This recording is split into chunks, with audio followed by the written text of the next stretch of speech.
The explicit cell phone video now has a Fulton County detention officer off the job and facing some very serious charges. Can you bring the comments that you want to come back? January 2023, a routine shakedown at Fulton County Jail in Georgia reveals a shocking number of contraband inside the cell of an inmate. Little did anyone know that the source of that contraband would be even more alarming. These are female prison guards who forgot there were cameras in prison. The former Curry County detention officer who helped 3 inmates escape last year is sentenced to jail. 28-year-old Serena Dodson is sentenced to 9 years behind bars for assisting in jail escape and 1 count of bringing contraband into a jail. Before her crime committed in front of surveillance cameras, Serena Dodson was seen by many in Clovis, New Mexico, as a quiet and dependable corrections officer. Born in the mid-90s, Dodson worked at the Curry County Detention Center, watching over inmates and upholding order. By 2018, at the age of 28, she'd earned the responsibility of taking over the control room, a highly sensitive post, giving her access to the security systems and doors. Now, behind the badge, Dodson was growing close to these inmates that she was meant to supervise. The trust her colleagues had in her would soon be broken in a very damning way. Amongst these inmates in the Curry County Detention Center would be 3 men with long criminal histories: Aaron Clark, Ricky Senna, and Victor Apodaca. Clark, 31, is in custody for crimes including attempted child abuse, credit card fraud, and illegal firearm possession. We have 24-year-old Ricky Senna also serving time for aggravated battery with a deadly weapon and auto theft. And then we have Victor Apodaca, 28, with multiple charges related to drug trafficking, and he was already wanted in Texas for a prior aggravated assault on a peace officer. All 3 of these guys are dangerous and well known to local law enforcement. So on June 15th, 2018, the defining moment for Dodson arrived. This morning, she was the only officer assigned to the control desk at the Curry County Detention Center. Surveillance footage would later show her hesitating a bit,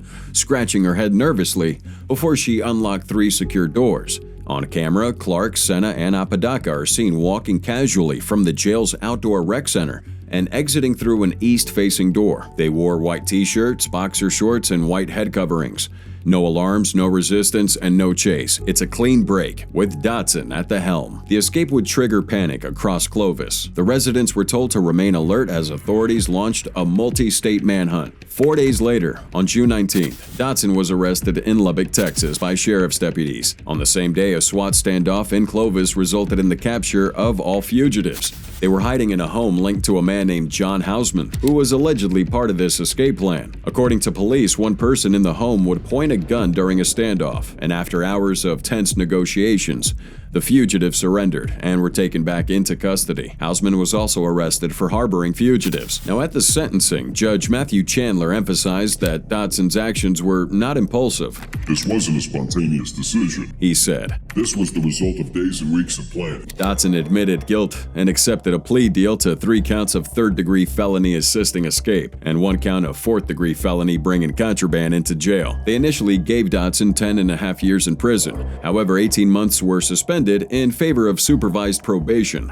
bringing the entire sentence to 9 years. She's currently serving time in a Las Cruces facility. Now we go back to our fugitives. Ricky Senna, who was already on record for violent crimes, received a 30-year prison sentence for felony escape and other related offenses. That sentence ran concurrently with his existing 11-year term. Victor Apodaca was given 16 years, with 3 suspended, and ordered to serve probation after his release. Apodaca also had to serve a separate 60-year sentence in Texas for aggravated assault on a peace officer before beginning his New Mexico term. Aaron Clark would be given 10 years, with 4 years suspended and supervised probation applied. The security failure at Curry County didn't go unnoticed. Officials realized it was a mistake, leaving Dodson behind the control panel. Her ability to just let 3 people escape like that showed some cracks in the jail's staffing and security systems. In the aftermath, even residents were questioning the facility. Some inmates even came forward to criticize how detainees were actually treated inside this jail, suggesting that poor conditions and low morale may have contributed to Dodson's breakdown in judgment.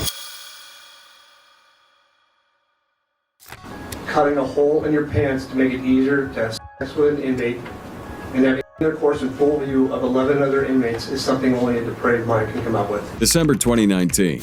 The Fresno County Jail in California discovered that one of their officers, Tina Gonzalez, was in a relationship with some prisoners.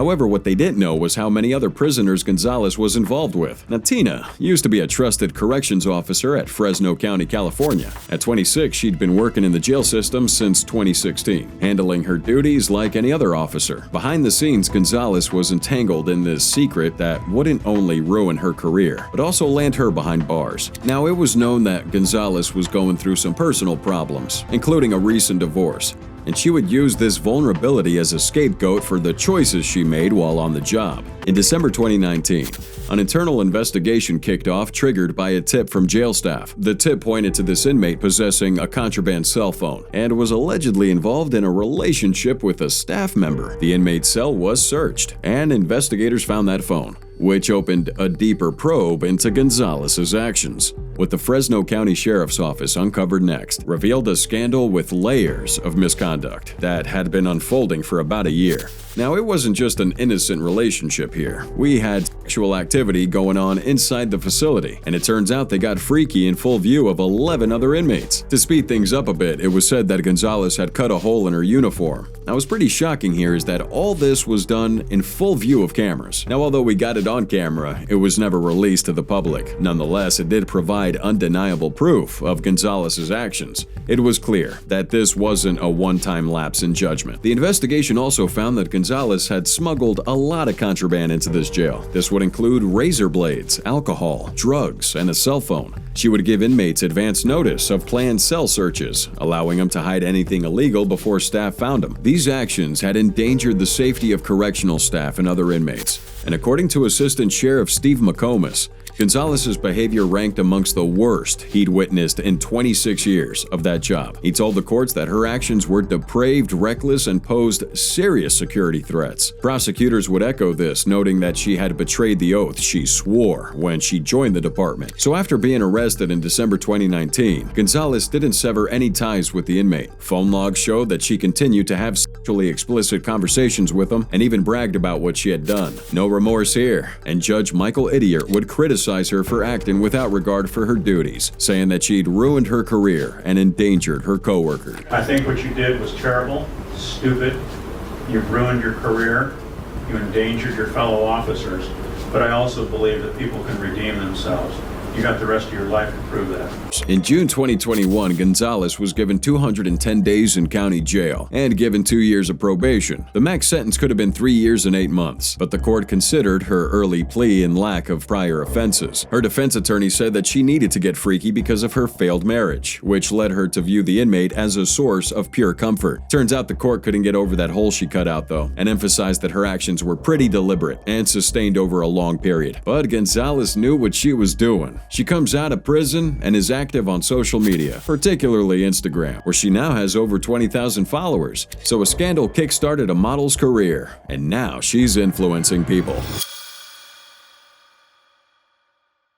Before this anonymous CEO at Nakome Correctional Facility in KwaZulu-Natal, South Africa, became the subject of a viral scandal, she lived a quiet, structured life, let's say. But everything would change when a private moment caught on camera destroyed her career and reputation overnight. So we have an inmate here dressed in his orange jumpsuit serving time for an unspecified crime. His identity was never officially released, but he was well known in the facility. Now, like most inmates at Nakome, he was under strict surveillance and wasn't allowed to have any kind of relationship with its staff members. But despite those strict boundaries, he and this officer crossed a line that was both unethical and punishable. In early 2021, a hidden camera would pick up the two having a good time in the prison. We had the woman in full uniform, and the man clearly identified as a prisoner. The act takes place in an office that wasn't even hers. It belonged to one of her colleagues, believed to be a friend at the time. The pair acted as if there were no cameras anywhere and showed no hesitation, continuing this thing for several minutes.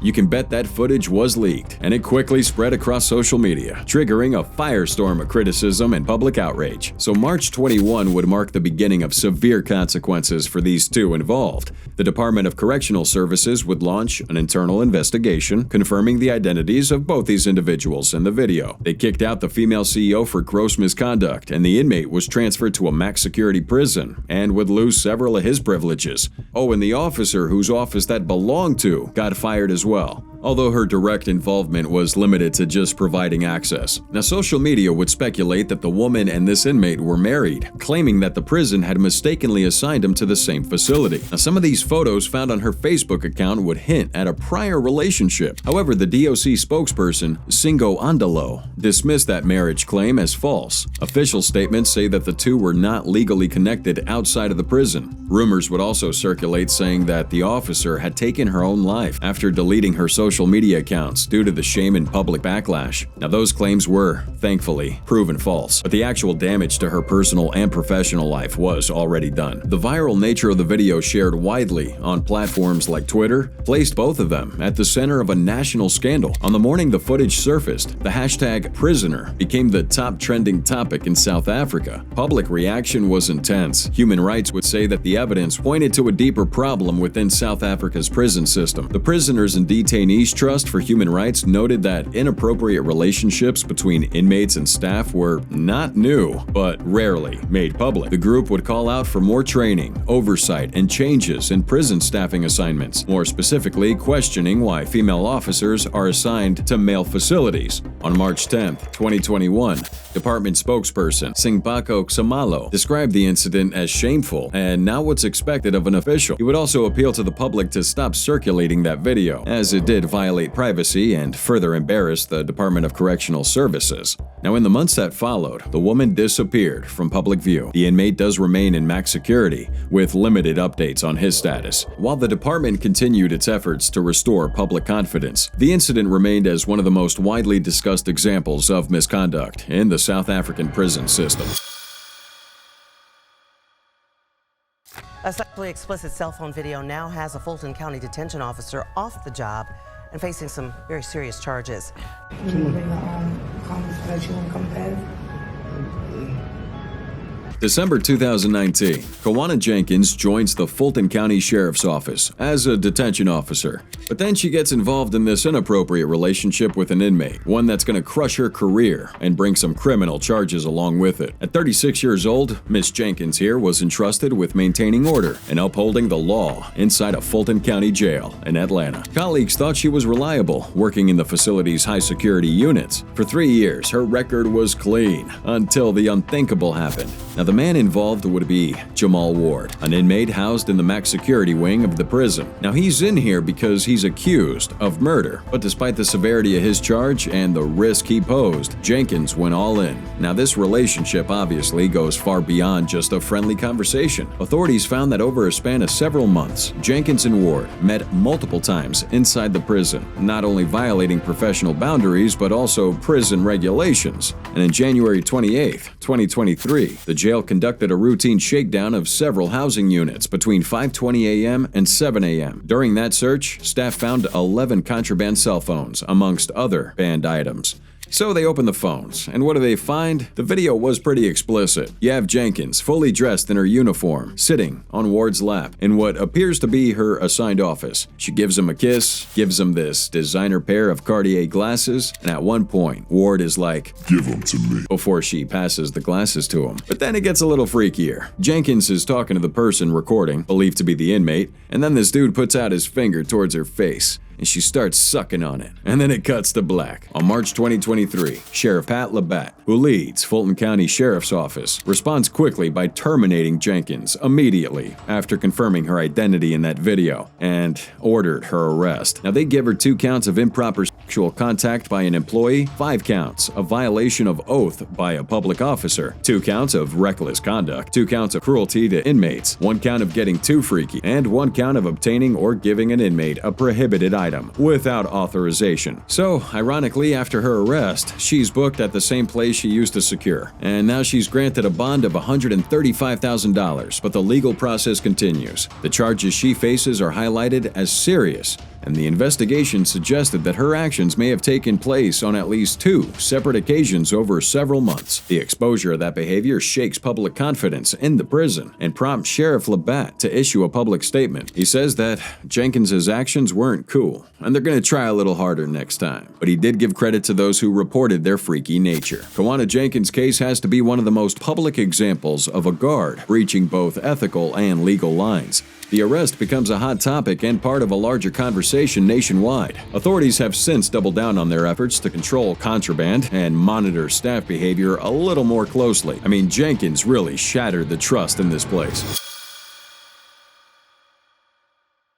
Oh man, Rachel Wilson was just working a few months before she ended in a scandal. Hired in the spring at 21, Wilson joined HMP Adderwell, a private prison in West Lothian, Scotland. And while she's still in her probationary period, a single decision changes everything. August 2021, a short video filmed inside the prison exposes Wilson in a way that neither she nor the facility could ever recover from. We have inmate Kevin Hogg here, serving 3 years for traffic offenses, and he's using a smuggled phone to record their secret encounter. The footage goes viral across Scottish prisons, drawing attention to wider concerns about staff and why everybody has a cell phone in here. Now, Kevin Hogg, the inmate, was pretty infamous. Despite the tight security, though, he somehow successfully gets a mobile phone inside his cell, and on this day, he carefully places that device on the shelf, angled toward the cell door. This 79-second masterpiece of a clip would show Hogg walk around in his cell and take a drink of water right before Rachel Wilson comes in, and then they talk about something before Hogg pulls her in for a kiss. It only lasts for a few seconds, but at the end of this kiss, Hogg was reported to say,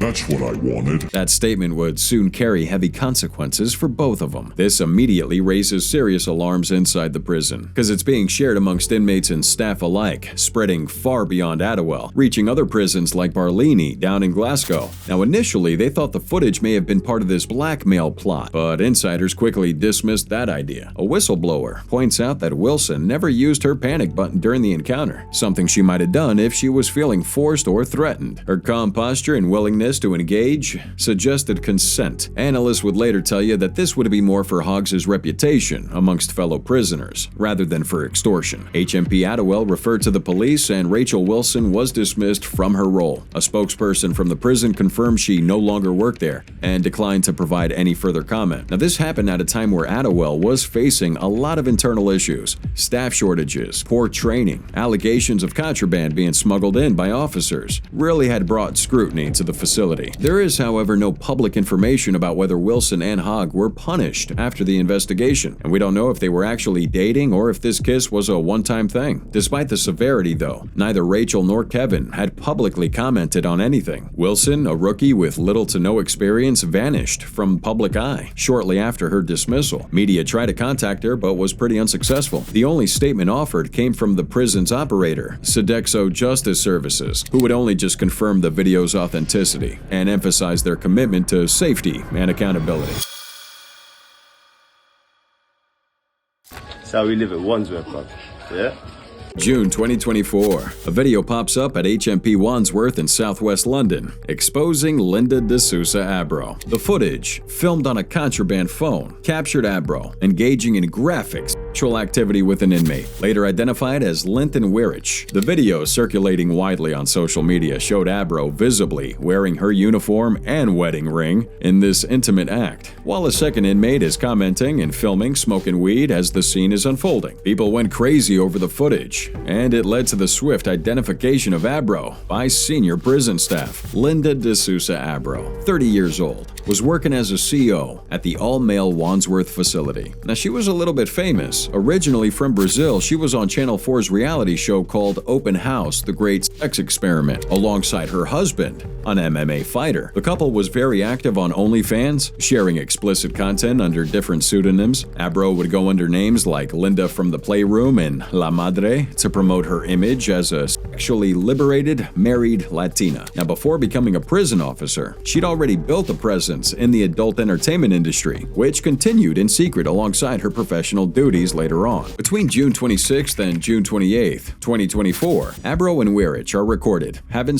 sex multiple times inside the prison. In the most popular video, Abro's giving her oral examination on him while another inmate films and narrates everything. Abro would then later pull down her trousers and both would test the durability of the cell door. The body cam she was wearing also captured some fun time they had earlier in the day. Now, originally, she said the first encounter was non-consensual and that she'd been forced, but then later said that her behavior was voluntary and repeated. I mean, during these videos, you can hear one inmate saying, That's how we live at Wandsworth, man.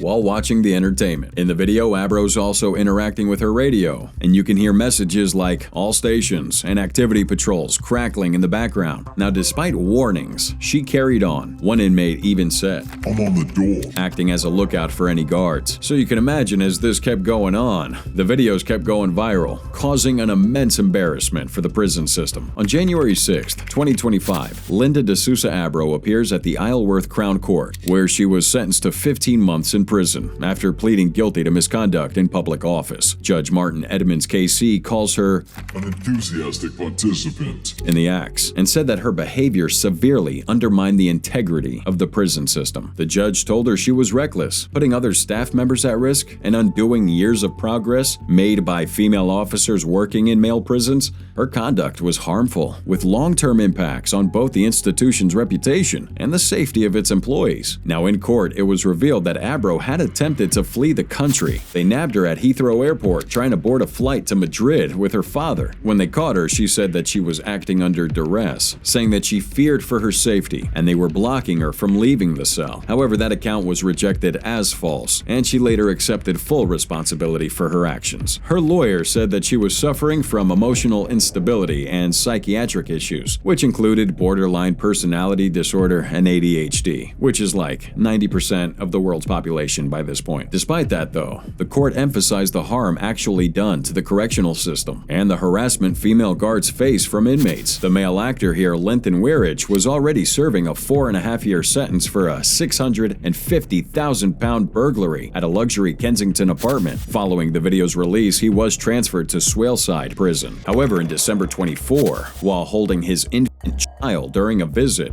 Weirich was punched in the head by another inmate. Now, that blow caused him to fall onto the baby, who sustained a fractured skull. Both of them were hospitalized and later discharged. That attack, suspected to be related to the viral sex video, is still under investigation by Kent police. The scandal with Abrow and Weirich reveals some significant prison security gaps. In fact, authorities said that drug abuse was already a known issue at Wandsworth, previously exposed on BBC Investigations. The situation worsened after the scandal. Female staff have reported increased harassment by inmates. According to Andrew Davey, the prison's governor, female COs are now viewed as fair game, and their children are facing ridicule due to the viral nature of that footage. Shania Bingham started out her career at HMP Birmingham on December 3, 2018, as a CO tasked with maintaining order and safety in one of the UK's Category B men's prisons.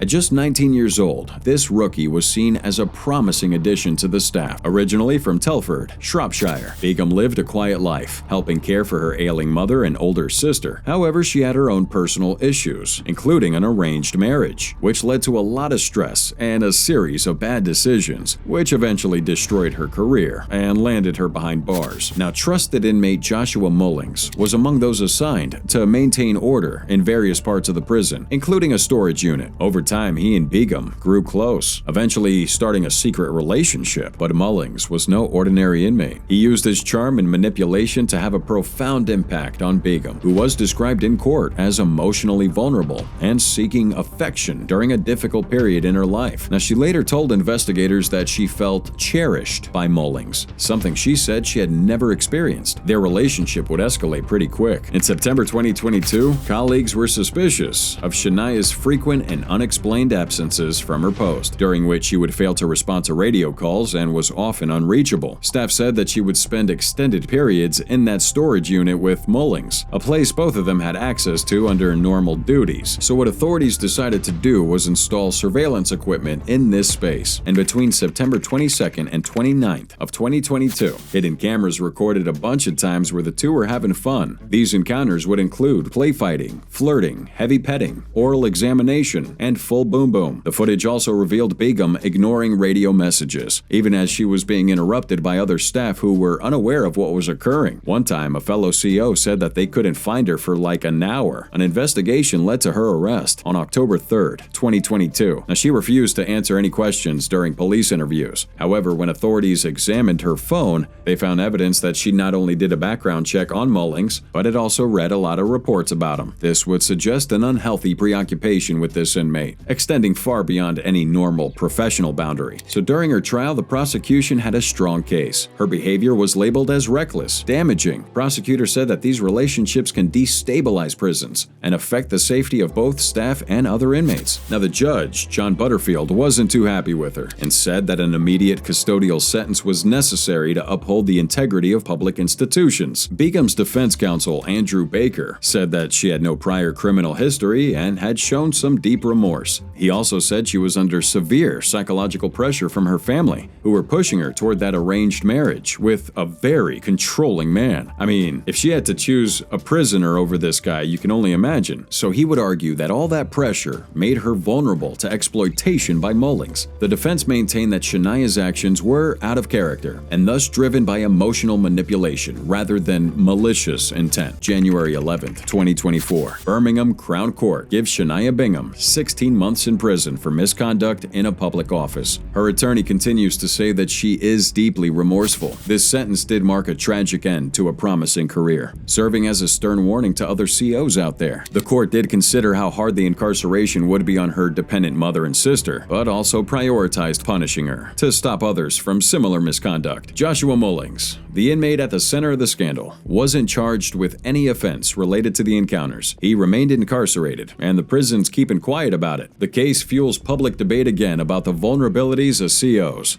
and what they can actually do to stop these relationships from happening.